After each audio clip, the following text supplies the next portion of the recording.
सभी का स्वागत है हमारे YouTube चैनल सेल्फ स्टडी में। आप जो लोग टीचर बनना चाहते हैं उनके लिए फॉर्म आ गए हैं सीटेट का। हमने बता दिया था पिछले वीडियो में।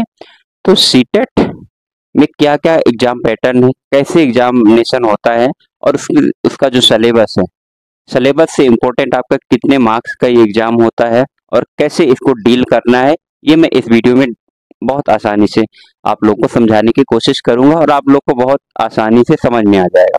क्योंकि ये पेपर बहुत आसान है। बहुत आसान इसलिए है कि एक एलिजिबिलिटी टेस्ट है। एलिजिबिलिटी टेस्ट का मतलब ये है कि आप उस जो इतने लोग रहते हैं, जो कैंडिडेट, तो जिस तरह से प्रीलिम्स परीक्षा होती है और मेंस परीक्षा होती है ना, इसी तरह टीचर्स की अगर वैकेंसी आएगी तो उसमें एक एलिजिबिलिटी क्राइटेरिया, जो पास करके जाएगा वही टीचर की एग्जाम दे पाएगा। तो ये आसान होता है, मोस्ट ऑफ द लोग मतलब कर ही लेते हैं इसको वो। ठीक है, अगर आप ढंग से, मैं कहता हूँ 15 दिन भी अगर सीटेट की पढ़ाई कर लेंगे तो आराम से हो जाएगा। ठीक है, तो सबसे पहले मैं इसके एग्जाम पैटर्न के किस तरह से इसका क्वेश्चन पेपर आता है उसमें हम लोग बात करेंगे। ठीक है, तो सीटेट दिसंबर के लिए है, साल में 2 बार होता है। तो इसे पेपर की बात करेंगे हम लोग। इसमें 2 पेपर होते हैं, पेपर 1 और पेपर 2। पेपर 1 किन के लिए होता है? जो डीएड, बीटीसी, डीएलएड ये सब किए रहते हैं, डिप्लोमा इन एजुकेशन। पेपर 2 किसके लिए होता है? मोस्टली बीएड जो किए रहते हैं, बैचलर डिग्री इन एजुकेशन। ठीक है, तो सबसे पहले अभी हम लोग पेपर 1 की बात करेंगे कि पेपर 1 आखिर किन के लिए। तो पेपर 1 सिंपली वो लोग देते हैं जिनको प्राइमरी टीचर बनना है। ठीक है, इसमें आपका एलिजिबिलिटी 12th क्लास होना चाहिए और आपके पास ये डिप्लोमा होना चाहिए। ओके, तो सबसे पहले पेपर की बात करते हैं कि एग्जाम में आता क्या है और एग्जाम कितने मार्क्स का होता है। एग्जामिनेशन आपका टोटल 150 मार्क्स का होता है और ये डिवाइड होता है कैसे, कुल मिला के अलग अलग सब्जेक्ट में। जैसे हम लोग देखेंगे तो सबसे पहला अगर पोर्शन देखा जाए, सीडीपी 30, लैंग्वेज 1 30, लैंग्वेज 2 30। ठीक है, उसके बाद फिर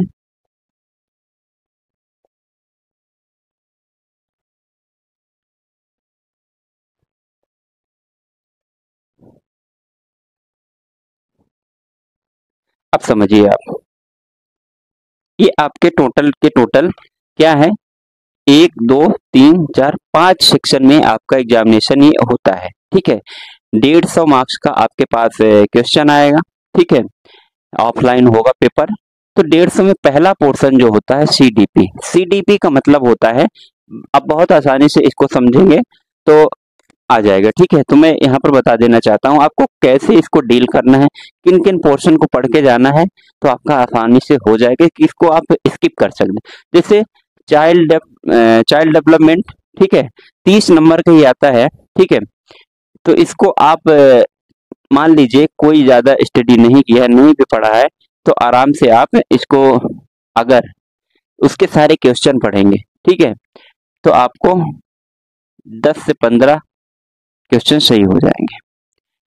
सीडीपी इसमें क्या होता है, जो आप लोग देखते होंगे छोटे छोटे बच्चे होते हैं, एक जीरो लेवल से लेकर, जीरो उम्र से लेकर कम से कम टीन एज तक, और जो स्टूडेंट लाइफ होता है उनके बारे में इस वाले पोर्शन में पढ़ाया जाता है। ठीक है, तो उससे रिलेटेड सबसे इम्पोर्टेंट इसमें थ्योरीज होती हैं, 4-5 जो एजुकेशनल या फिर वैज्ञानिक वैज्ञानिक है, साइंस, तो उनके बारे में हमको जानना होता है। थिंकर्स हैं, उन्होंने बहुत सारी थ्योरी थी, उसको जानना होता है बस।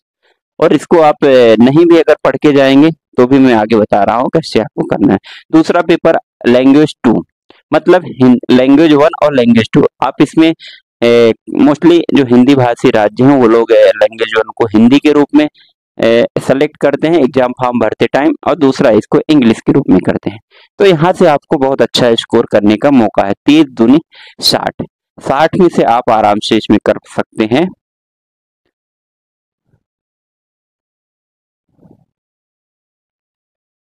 40 मार्क्स। आप बहुत आसानी से कर सकते हैं क्योंकि वहां से पैसे जाते हैं, पैसेज को आप बहुत अच्छे से डील कर पाएंगे। ठीक है, फिर अगला पोर्शन होता है मैथ। मैथमेटिक्स में क्या है, मैथमेटिक्स आपका बहुत बेसिक लेवल का, basic level in the sense कि आपका 5वीं के स्तर तक आता है।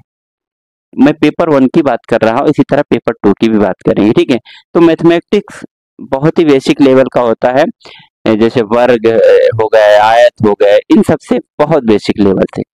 तो यहाँ पे आता है, और इनमें भी 2 पोर्शन का आता है। एक होता है पेडागोजी, आगे हम लोग देखेंगे कि पेडागोजी क्या है। मैं कोशिश करूंगा आपको दिसंबर से पहले मैं पेडागोजी के बहुत सारे वीडियोज दे दूंगा, सीडीपी के मैराथन क्लासेस दे दूंगा। मैथ में है 30, इसमें पेडागोजी और साइंस सब्जेक्ट से 15-15 क्वेश्चन आते हैं, तो इसमें भी आसान है करना।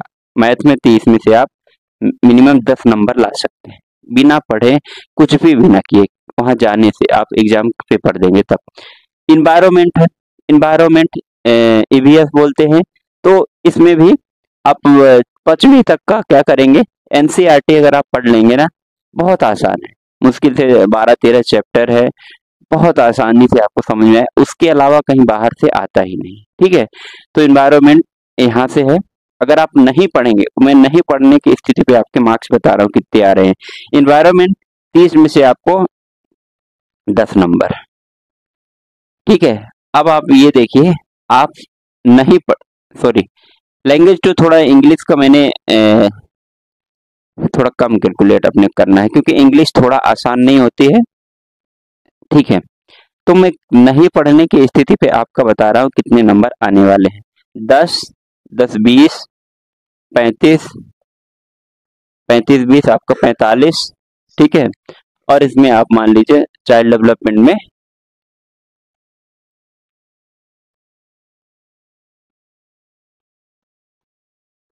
15, 60 क्वेश्चन आपसे क्या बन, इसमें आउट ऑफ 150 में से आपके 60 क्वेश्चन आपसे आराम से बन जाएंगे। और उसके बाद अब खेल रहता है इसमें क्वालिफाइंग मार्क्स है 90 नंबर का। ठीक है, जनरल कैटेगरी के लिए। उसके बाद और अगर रिजर्व कैटेगरी है तो उसके लिए शायद 82 या 83 इस तरह होता है। ठीक है, तो 60 नंबर आपसे मैं बता रहा हूँ बिना पढ़े आपका क्या होने वाला है, 90 में से आने ही वाला है। अब आपको 30 नंबर के तुक्के में से 30 नंबर और लाना है।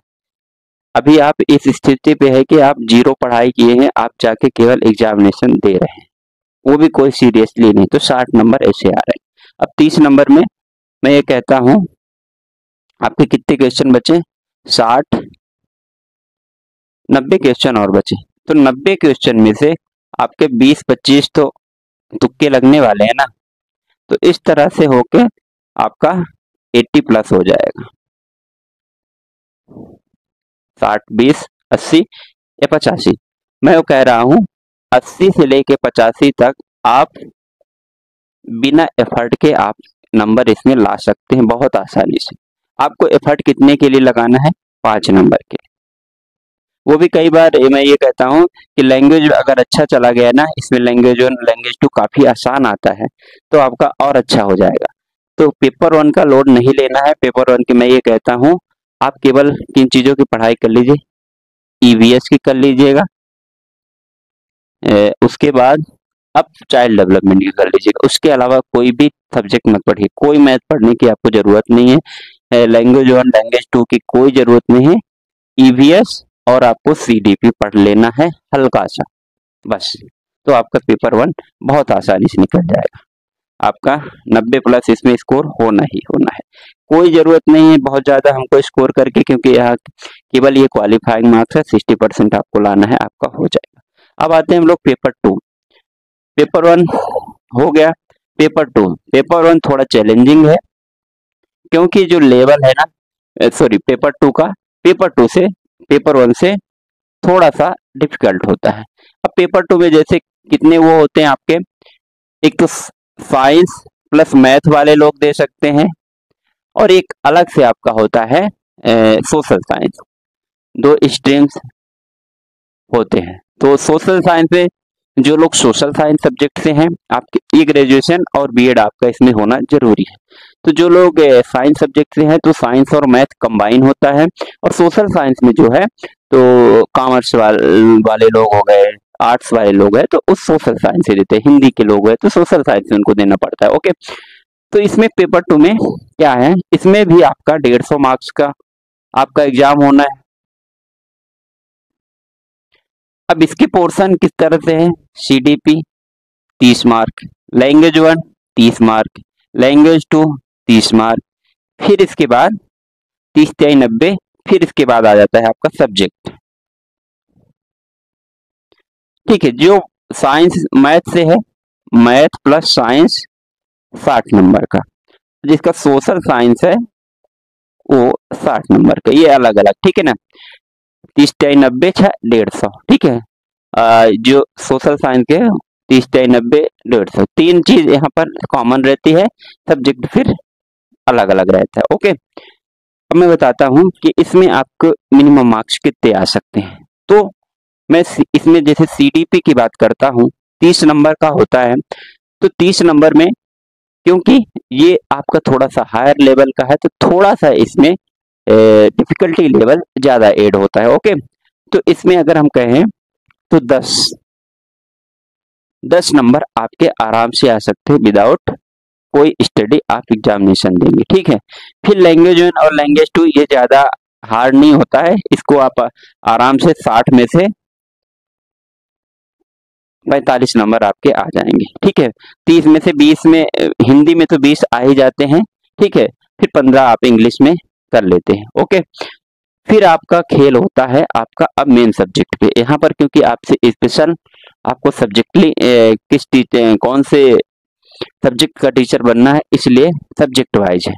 तो 60 और 60, तो मैथ और साइंस वालों के लिए मैं पहले बताता हूँ। तो मैथ और साइंस वालों के लिए 60 में से इसमें भी डिवाइड होता है, 30 आपका मैथ होता है और 30 आपका साइंस होता है। इसका भी एक डिवाइडेशन होता है 15-15। ओके,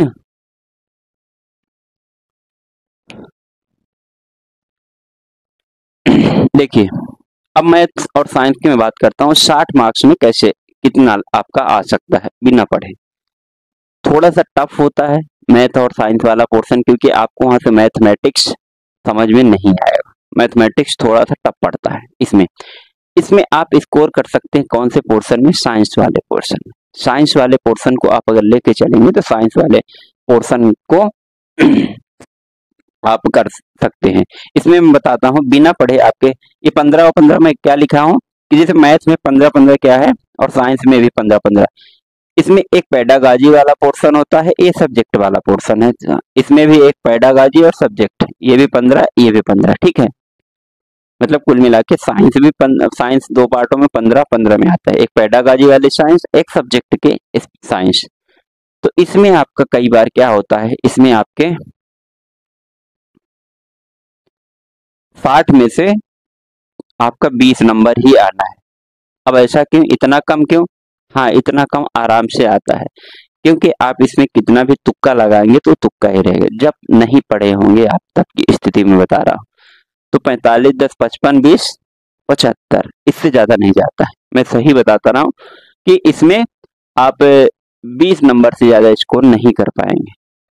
तो आपको अब ये करना होगा कि आपको करना इसमें क्या है कि आप साइंस वाला जो पोर्शन रहेगा ना उसको आप ज्यादा थोड़ा प्रेफरेंस देंगे ना तो आपका हो जाएगा, क्योंकि मैथ थोड़ा सा नहीं पढ़ने पे दिक्कत होती है। ऐसे ही सोशल साइंस वाला पोर्शन है, तो सोशल साइंस में भी क्योंकि यहाँ से क्वेश्चन वैसे तो एनसीईआरटी से ही क्वेश्चन आते हैं, पर क्वेश्चन का लेवल थोड़ा टफ होता है। अगर पैटर्न की बात करें तो थोड़ा लेंथी टाइप के क्वेश्चन होते हैं, इसलिए इसमें भी ऐसे मुश्किल से 25 क्वेश्चन ही बन पाते हैं, क्योंकि वहाँ कई बार क्वेश्चन को पढ़ना टफ हो जाता है। पढ़ना टफ मीन्स कि उतना हम लोग लैंग्वेज को समझ नहीं पाते, क्योंकि लैंग्वेज बेस्ड इसमें क्वेश्चन आते हैं। फैक्ट बेस्ड पे अगर आए तो थोड़ा आसान है, लेकिन लैंग्वेज बेस्ड क्वेश्चन आते हैं।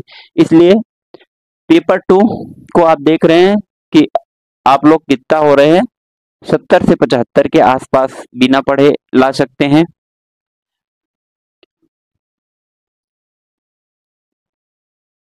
और पेपर 2 की बात, और इसमें हम बात कर रहे हैं किसमें, पेपर 1, इसमें आप 80 से लेकर 85 तक बिना पढ़े ला सकते हैं। तो पेपर 2 को पढ़ना थोड़ा सा जरूरी हो जाता है। मोस्टली लोगों का पेपर 1 तो क्लियर हो जाता है, पेपर 2 में ही थोड़ा दिक्कत है। ठीक है, तो पेपर 2 के लिए आपको क्या करना पड़ेगा, कहाँ से कौन से पोर्शन को पढ़ना पड़ेगा, मैं ये बता देता हूँ।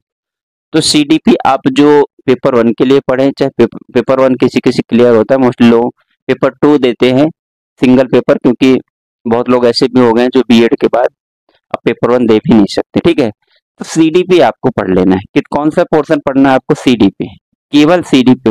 आपको ये मेंटालिटी से रखना है कि लैंग्वेज 1, लैंग्वेज 2 ये तो हमको फ्री में बोनस अंक इनके मिल रहे हैं, अच्छा है कि इनके द्वारा हम क्वालिफाई कर पाते हैं। ठीक है, तो आप ये सोचिए एक एग्जामिनेशन है जिसमें हमको केवल 2 सब्जेक्ट पढ़ना है। आप चाइल्ड डेवलपमेंट पढ़ लीजिए 30 नंबर का, मैं अभी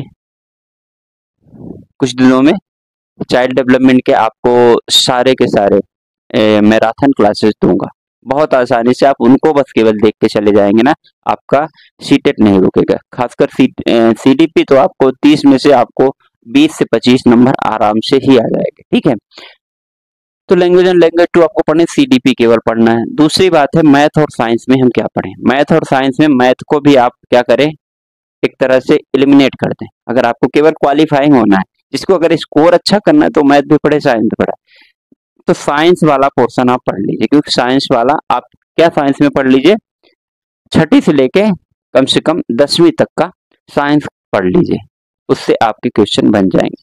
पेडागॉजी वाले पोर्शन थोड़ा सा आसान होते हैं क्योंकि उसमें लैंग्वेज होता है, उसको आप 2 बार पढ़ेंगे तो आपका हो जाएगा। ठीक है, तो साइंस वाले पोर्शन को आप पकड़ के चले और मैथ वाले को आप स्किप कर सकते। साइंस और सीडीपी केवल 2 सब्जेक्ट पढ़ना है, और 2 सब्जेक्ट में आपके, मैं कह रहा हूँ 90+ मार्क्स आपके आएंगे, आराम से आ जाएंगे। और सोशल साइंस के लोग क्या कर सकते हैं, सोशल साइंस में भी आप एक काम करिए ना, 3 सब्जेक्ट होते हैं, हिस्ट्री, ज्योग्राफी और पॉलिटी। 3 सब्जेक्ट में आप हिस्ट्री छोड़ दीजिए। ठीक है, आप मोस्टली आप इसमें क्या करिए, 2 सब्जेक्ट पकड़ लीजिए, पॉलिटी और आपका ज्योग्राफी। ज्योग्राफी आप पकड़ेंगे तो आपको बेहतर रहेगा। ज्योग्राफी क्वेश्चन थोड़ा सा इधर उधर आते हैं, मीन्स, और क्या है कि उसको पढ़ना आसान है। आप देखेंगे 10वीं तक की ज्योग्राफी अगर पढ़ेंगे तो बहुत बेसिक चीजें हैं, आपको अर्थ के बारे में, अक्षांश रेखाएं, देशांतर रेखाएं, कोई ज्यादा टफ नहीं। नॉर्मल मैप किस तरह स्टडी किए जाते हैं, तो ज्योग्राफी और पॉलिटी को पढ़ सकते हैं। पॉलिटी में आप फंडामेंटल राइट्स, फंडामेंटल ड्यूटीज, ये सब पढ़ के जाएं। तो इसमें भी आप ऐसा करिए, एक किसी पोर्शन को छोड़ दीजिए, हिस्ट्री को छोड़ सकते हैं अगर छोड़ना है तो। ठीक है, तो और ज्यादातर क्वेश्चन हमने देखे हैं कि जो ज्योग्राफी के क्वेश्चन ज्यादा आते हैं। तो पॉलिटी और ज्योग्राफी और सीडीपी आपको केवल कितने सब्जेक्ट पढ़ना, 1, 2, 3। ये आपके दिमाग में मेंटेलिटी होना चाहिए कि हमारे जीवन में कोई लोड ही नहीं, केवल 3 ही सब्जेक्ट पढ़ना है, और किसी पे फोकस ही मत करके और कुछ है हम बीच में कुछ नहीं है। 3 सब्जेक्ट पढ़ेंगे, आपका 90+ आराम से स्कोर हो जाएगा। बाकी सबको आप स्किप करिए, क्योंकि आपको एक एलिजिबिलिटी है। एलिजिबिलिटी में अगर आपको अंदर आना है तो इस तरह से पढ़ना पड़ेगा। कोई जरूरत नहीं सब पढ़ने की, नहीं सब पढ़ने की जरूरत, सब पढ़ने के चक्कर में उतना नहीं हो पाता। तो आप क्या करेंगे, ये लोड अपने जीवन से हटाएंगे, बाकी सब्जेक्ट का, लैंग्वेज 1, लैंग्वेज 2, सारे मैथ, कोई दिक्कत नहीं। बाकी जब आप फिर आपको एलिजिबल हो जाएंगे उसके बाद आप पढ़ लीजिएगा स्पेसिफिक सब्जेक्ट, उसमें तो भाई पढ़ना ही पड़ेगा। तो इस तरह से आप लोग अगर स्ट्रेटजी अपनाएंगे तो इस पेपर को बहुत आसानी से क्लियर कर पाएंगे। ये उन लोगों के लिए मैंने बताया जो बिल्कुल भी नहीं पढ़े हैं, बिल्कुल जीरो, मतलब पहली बार एग्जाम दे रहे हैं, फर्स्ट टाइमर हैं, या फिर दूसरी तीसरी बार भी दे रहे हैं, तो बिल्कुल सीरियस नहीं, दूसरा काम करते हैं अपना, दूसरे चीज की पढ़ाई करते हैं। और ये केवल आप कितने दिन पढ़ लेंगे, 15 से लेके 20 दिन। ठीक है, दिसंबर, नवंबर, आप अगर 1 नवंबर से भी अगर पढ़ाई शुरू कर देंगे तो ये आपका एग्जामिनेशन कहीं नहीं जाने वाला है। और मैं आपको एग्जामिनेशन के पहले लास्ट जो मंथ है उसमें आपको CDP की क्लासेस मैराथन दूंगा। पेडागोजी को किस तरह डील करना है वो करूंगा। हो सकेगा तो पेपर 2 के मैथ और साइंस का एक मैराथन जो टॉपिक है और सोशल साइंस का भी दूंगा। ठीक है, और पेपर 1 तो आप लोड ही मत लीजिए, वो आपका निकल जाएगा। ठीक है, पेपर 2 की आप तैयारी करिए, पेपर 1 को छोड़िए। पेपर 1 में केवल आप EVS को कभी देख लीजिए। ठीक है, जो लोग केवल पेपर 1 की भी तैयारी कर रहे हैं और बहुत ज्यादा एफर्ट नहीं लगाना चाहते, EVS पढ़ डालिए। बहुत सारे आजकल यूट्यूब में लोग पढ़ाते हैं, एक एक चैप्टर वाइज चैप्टर पढ़ाते हैं, उनसे ही देख लीजिए, वहीं से क्वेश्चन आता है। सिंपल था बहुत। जैसे लगता है हम लोग को कि नहीं आए, क्वेश्चन आते हैं कि जैसे असम में कौन से लकड़ी के घर बनते हैं, तो बहुत आसानी से इंसान गेस करता है, बांस से बनते हैं, बांस के पुल बनाए जाते हैं, बांस के टोकरे, इस तरह क्वेश्चन आ जाता है। ठीक है, क्योंकि वो आपके सिलेबस में है। तो ये रहा आपका पूरा लेखा का जोखा सीटेट के पेपर का। इस तरह से एग्जाम पैटर्न है। ये इतने इतने का पोर्शन आना है, इस पोर्शन को आपको स्किप करना है और इतने आपको नॉर्मल आ जाएंगे। ये जो पहली बार दे रहे हैं उनके लिए बहुत फायदा रहेगा, इसलिए ज्यादा लोड ना लें। ठीक है, अगर आपको केवल क्वालिफाई होना है, और जब आपको अगर अच्छे से कि आपको 150 में से हमको 120 प्लस मारना है, फिर आप सारे सब्जेक्ट की तैयारी कर सकते हैं बहुत बेहतरीन से, पर उससे कोई विशेष मतलब है नहीं। ठीक है, तो मिलते हैं हम लोग अगले वीडियो में इसी तरह कुछ और। एक बार मैं डिटेल पेडागोजी के सिलेबस की बात, सॉरी CDP जो चाइल्ड डेवलपमेंट, जो सबसे क्रूशियल रोल अदा करता है, क्योंकि पहला ही पोर्शन ये होता है, इसमें अगर आप अच्छा कर गए तो कर लेते हैं। ठीक है, CDP के बारे में सब्जेक्ट को मैं इसका जो सिलेबस है इसकी चर्चा हम लोग अगले वीडियो में करेंगे।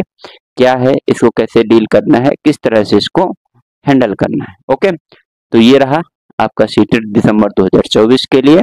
बहुत आसान है, आप दूसरे काम दूसरे एग्जामिनेशन को पढ़ते हुए भी इनको आराम से कर सकते हैं, कोई अलग से समय निकालने की जरूरत होती नहीं। ओके, तो तब तक आप लोग पढ़िए, आप लोग फॉर्म भर दीजिए, फिर हम लोग मिलते हैं नए वीडियो के साथ। धन्यवाद, जय हिंद।